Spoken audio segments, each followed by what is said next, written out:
Have you ever been in a relationship where no matter how hard you tried, something still felt off?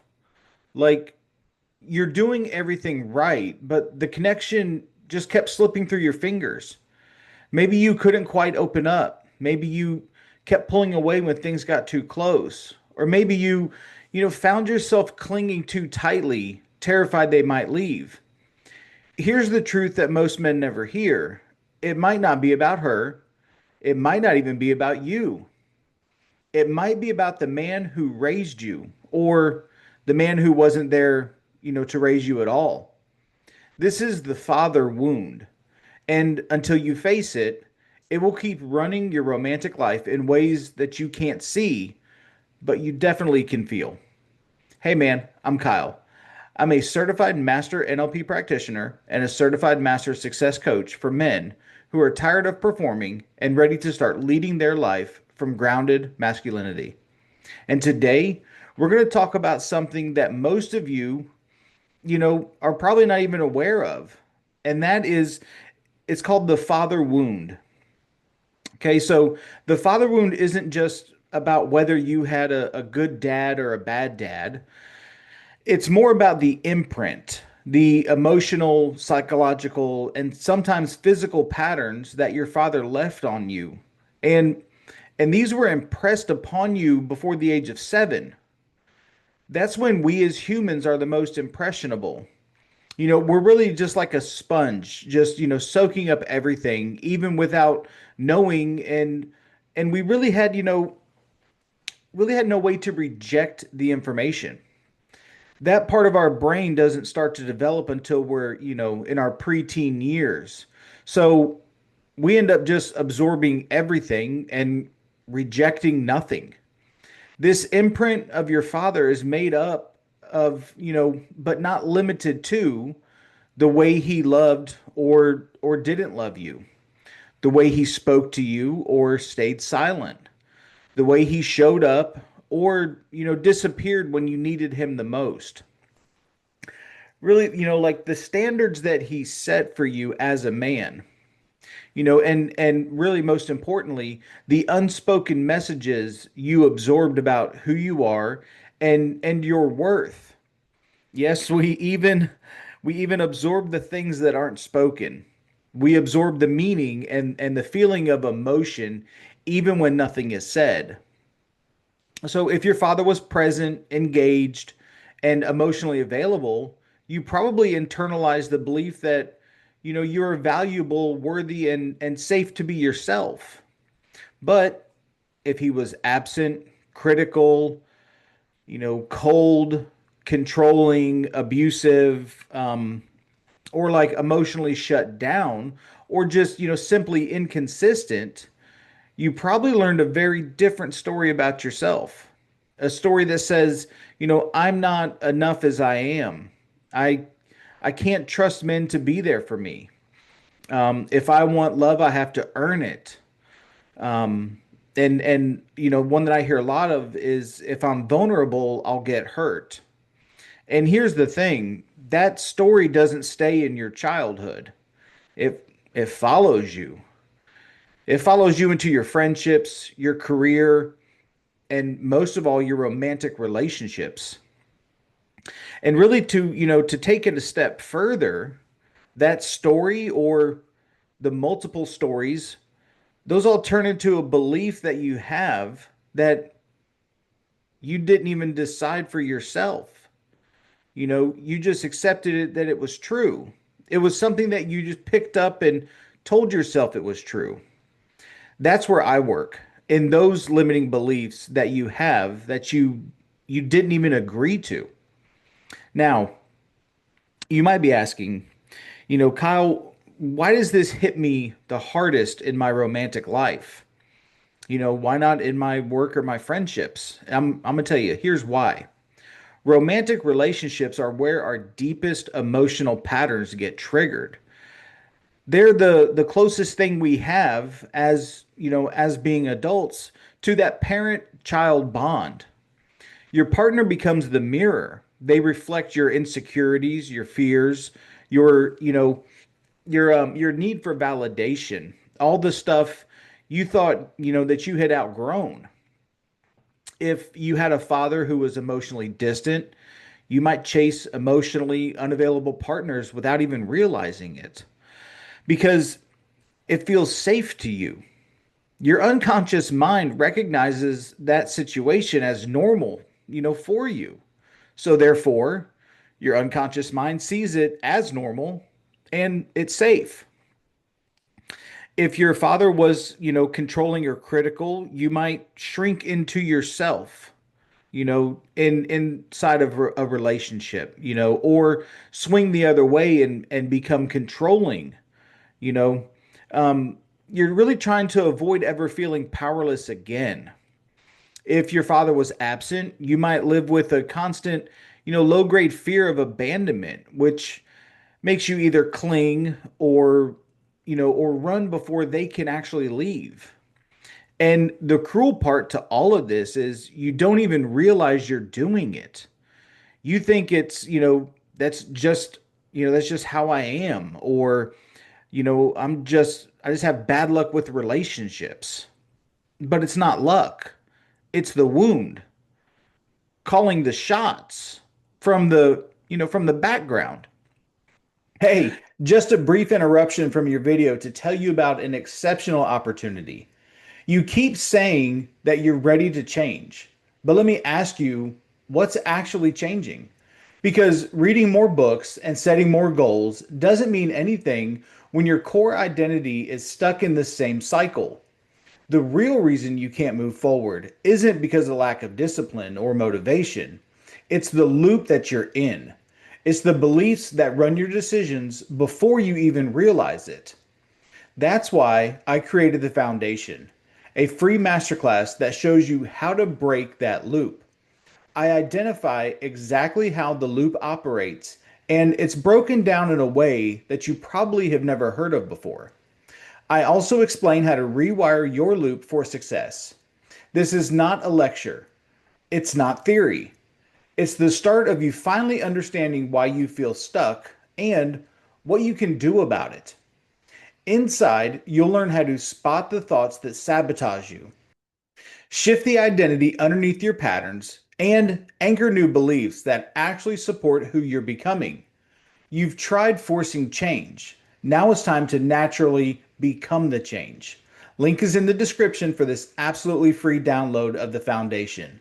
Let's start your shift today. And now, back to our video. It's your unconscious mind keeping you in that situation because it feels safe, even though it's not.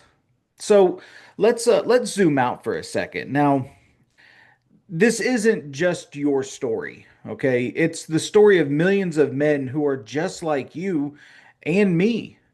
Historically, most fathers weren't expected to be emotionally available. A father's role was protector, provider, and disciplinarian. Emotional closeness, affection, vulnerability, those were seen as weakness. Generations of men were taught a man's value is in his utility, not presence.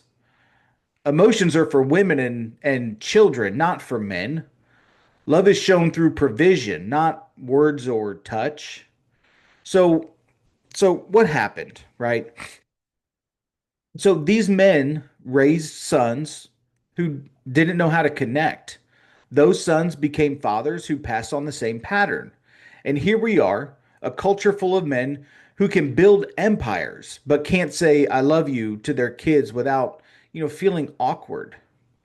And I want you to understand that this is not your fault. You inherited this, but it is your responsibility to break it.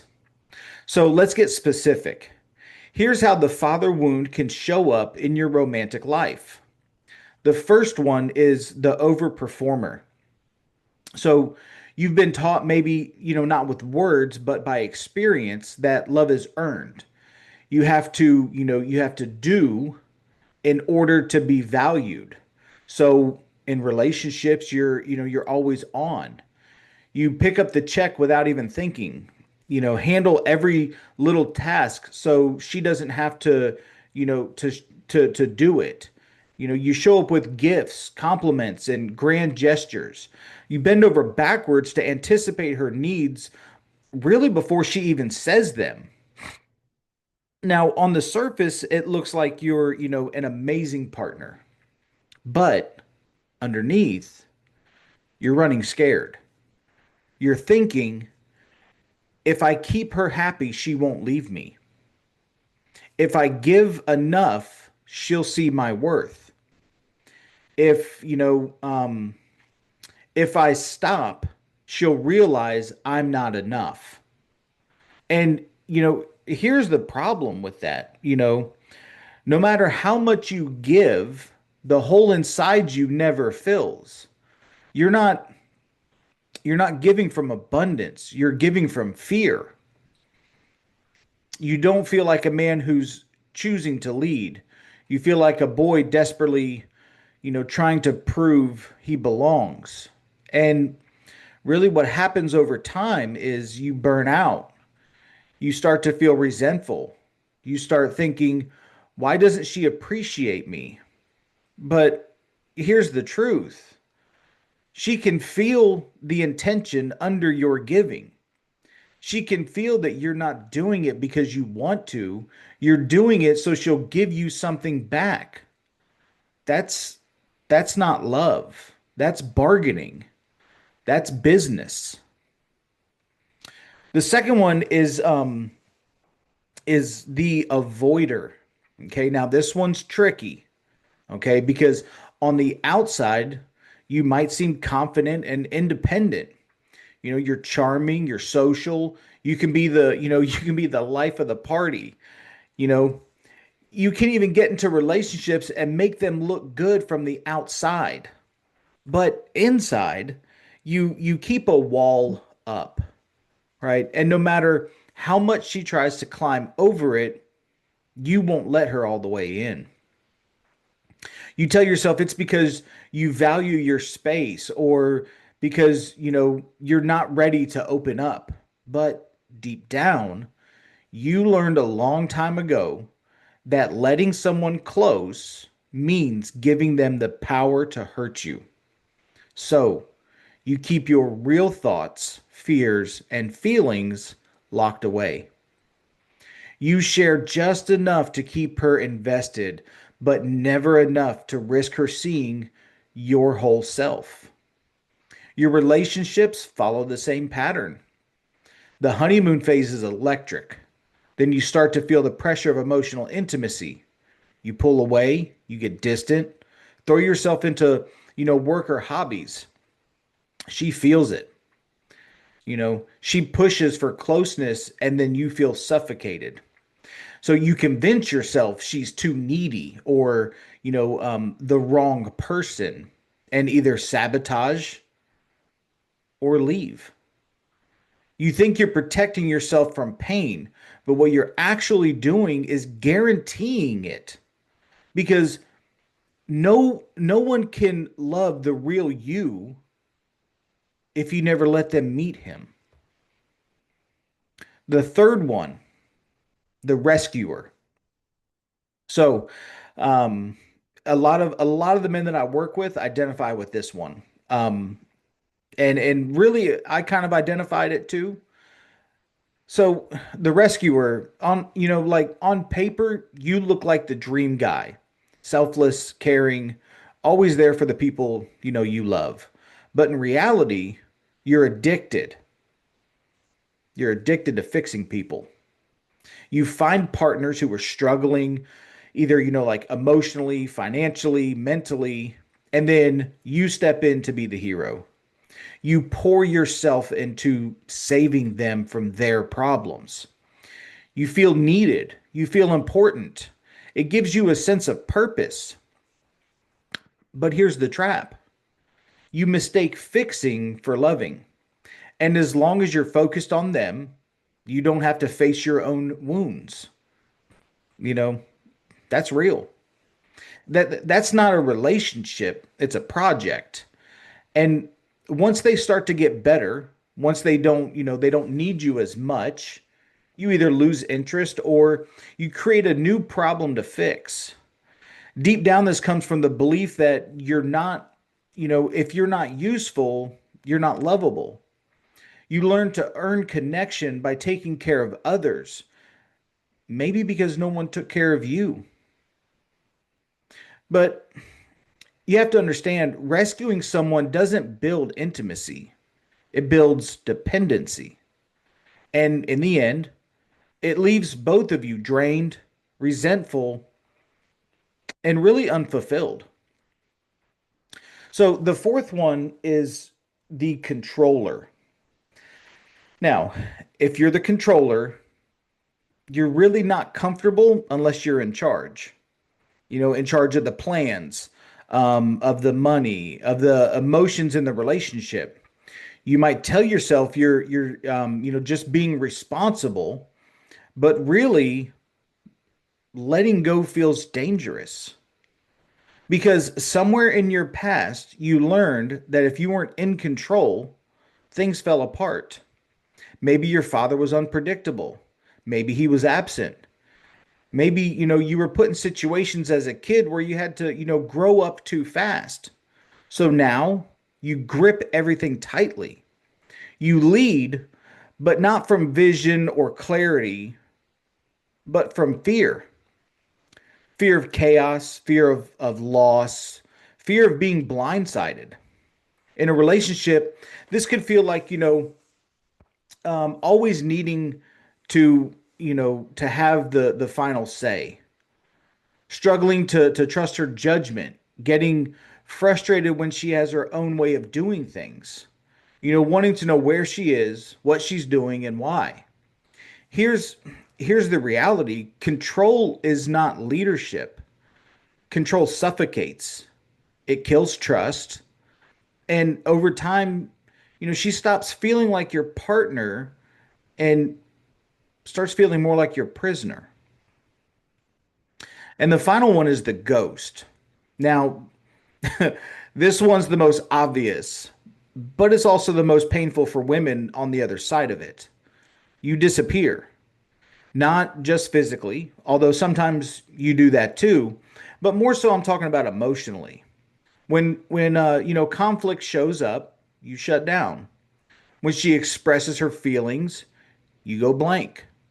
When life gets hard, you retreat into work, video games, porn, or anything that numbs you. You don't fight, you don't explain. You really just vanish into yourself. And you think you're doing the mature thing, avoiding an argument, not saying something you'll regret, but in reality, you're abandoning her. And you're doing it at the moment really that she needs you the most. So why would you do this? It's it's really because you never learned how to stay present in discomfort. If your father avoided you, shut you out, or made you feel like a burden when you were emotional, you probably learned to do the same thing to others. Now, here's the problem. Every time you ghost emotionally, you send the message, I can't handle you. I can't handle us. I can't handle this. And eventually, she believes you. Now, if you're honest with yourself, you probably see, some of these traits in you, one of these patterns, maybe more than one. And until you face that wound, you will keep living them out no matter how much dating advice you consume. So let's talk about the other side of this. Let's talk about her experience because this isn't just about you. When you carry an unhealed father wound into a relationship, she can feel your distance even if you say I love you every single day. She feels unsafe to fully relax because she can't predict when you'll show up or shut down. She might start overfunctioning to fill the gap, which puts her, in that masculine and it kills the polarity. She may start to question herself even. Is it me? Am I too much? Am I not enough? And really, over time, her resentment for you builds. And here's the thing, it's not because she's needy or demanding, it's because the relationship doesn't feel, anchored. She's sensing the instability in you, even if you're doing your best to hide it. So now some men think and they hear this and they're like, okay, I'll just be more aware. I'll think about my dad, reflect on my childhood, and that'll fix it. No, self-awareness is the first step, but it's not the finish line. You can know exactly where your wound came from and still repeat that same pattern tomorrow because this isn't just in your mind, it's in your nervous system. If your father's absence taught your body that love is inconsistent, your nervous system learned to either cling to it or protect yourself from it. And until you retrain that response, you'll keep reacting the same way. So, how do you start breaking the father wound grip on your romantic life? Now, here's where it gets powerful. All right. The first thing you have to do is rebuild your internal father. Okay. So if the man you needed didn't show up, or, if he wasn't there, or if he was there physically but not emotionally, you have to become him for yourself now. That means you stop waiting for, that one conversation, that one apology, that one acknowledgement that's going to, make everything okay. It's not coming. And even if it did, it wouldn't fix the part of you that learned to doubt yourself. So you take the role, you set your own boundaries, not just with other people, but with yourself. You hold yourself accountable to the man you want to become, even when it's uncomfortable. You show yourself the compassion you were never shown. You become the steady, grounded presence that the younger you was starving for. Most men don't do this because they don't know how to parent themselves without either, babysitting themselves or being their own worst drill sergeant. This is where my work comes in. I walk you through that exact balance, discipline, and compassion. So you build respect for yourself without burning out. The next step is to learn emotional regulation. So, your ability to stay calm, steady, and open in an emotional situation, that's really the foundation of masculine leadership in any relationship. Because if her emotions, life stress, or the unexpected can knock you off your center, you're not leading, you're reacting. Emotional regulation isn't just, staying calm. It's knowing how to stay present when every part of your body wants to shut down or lash out. It's breathing through discomfort instead of drowning in it. It's being able to to witness someone else's storm without getting pulled into it. Stillness, breath work, cold exposure, physical training, these aren't Instagram trends. These are ancient tools, that warriors, leaders, and men who needed to be ready at all times without letting fear run the show used. This is exactly why I teach my clients nervous system mastery and why I'm sharing it with you right now. Because without it, you can have all the dating tips, all the communication hacks, all the personal development books, and still crumble when the heat turns up. The third one is to redefine masculinity for yourself. So if your father's version of being a man was all hardness and no vulnerability, just, just shut up and work hard and don't feel, then you've been living with like a one-legged definition of manhood. Strength and openness are not opposites. They're allies. It takes zero strength to hide behind a wall. It takes real strength to keep your chest open and your heart engaged while still holding your ground.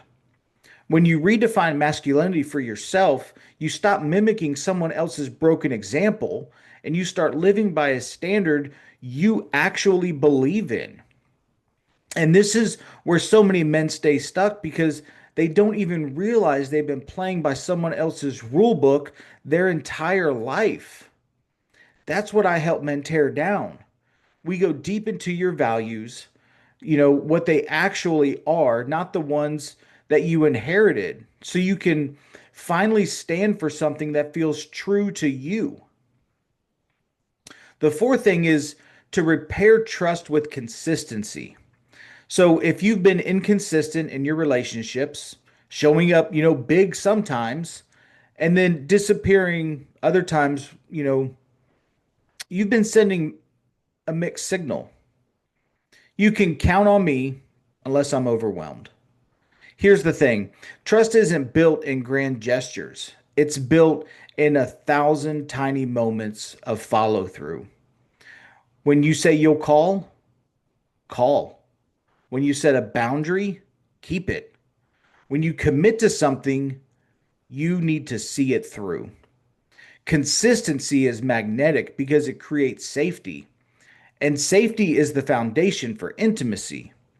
But here's the kicker. You can't give that safety to someone else if you don't trust yourself first. That's why in my coaching, we rebuild that inner trust brick by brick until keeping your word to yourself becomes second nature. And others can really feel that, that solidarity in you. So the last one we'll look at today, and the most important one, really, I think, is to seek brotherhood and mentorship. You cannot, I repeat, you cannot heal this in isolation. You can't rewire how you show up in relationships if you never put yourself in relationships where men hold you accountable and call you forward. You need other men who won't just nod and say, "Yeah, bro, that's rough," but will look you in the eyes and say, "Cut the story. You're capable of more than this. Now show me." That's what you need. You need mentors who've walked the road ahead of you, men who've confronted their own father wound, rebuilt their foundation, and can show you the path without you having to stumble through years of trial and error alone. The men I work with find that the brotherhood itself is half the transformation. Because when you're surrounded by grounded, honest men, the old patterns simply can't and don't survive. The father wound will tell you that you're on your own, that you have to figure it all out by yourself, that no one's coming to save you. And while it's true that no one's coming to do it for you, that doesn't mean someone isn't coming to do it with you. You can break this. You can create a relationship where you're not performing, controlling, or disappearing, but leading with presence, truth, and stability. And when you do, everything changes because you stop needing your partner to heal what your father broke. You stop projecting your pain onto her. You stop testing her love because you finally trust yourself. That's when love stops feeling like a war you have to win and starts feeling like a place you can rest. So if this landed with you, give me a thumbs up, leave me a comment, and share with a fellow brother that might need to hear this. Don't forget to subscribe and hit the bell icon so you're notified whenever I release a new video. I also have free resources below that will help you restart from the inside out. Tools that work, built for men just like you. So hit subscribe for yourself, grab the tools, and reach out. Give me a follow on social media too. Links are in the description. Remember, you're not broken. You're becoming. I'll see you on the next video. Stay strong, brother.